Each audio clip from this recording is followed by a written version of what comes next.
Hindi raw isinasara ni Andy Eigenman ang kanyang pintuan sa muling pag-aartista kasunod ng pagkawala ng kanyang ina na si Jacqueline Jose.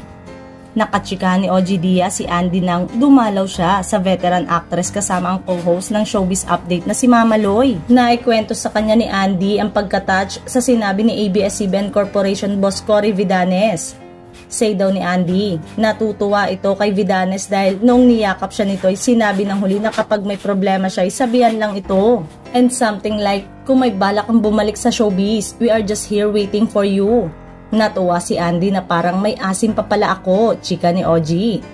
Sabi naman ni Andy sa akin, hindi naman daw niya sinasara yung pinto pero sa ngayon daw, hindi niya naiisip bumalik kasi nga busy siya doon sa Siargao, dagdag pa niya.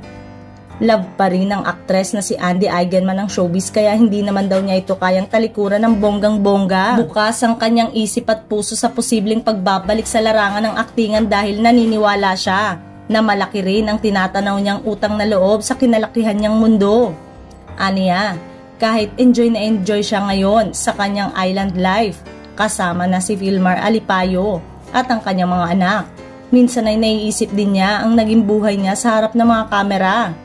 At kung magkakaroon nga raw uli ng pagkakataon, willing naman daw siyang bumalik at umarte muli lalo na kung napakaganda ng material. Nabanggit ni Andy na pangarap din niya noon ang mag-join sa Berlinale para mas mahasa pa ang kanyang talento pero mas nanaig daw ang kanyang pagiging ina.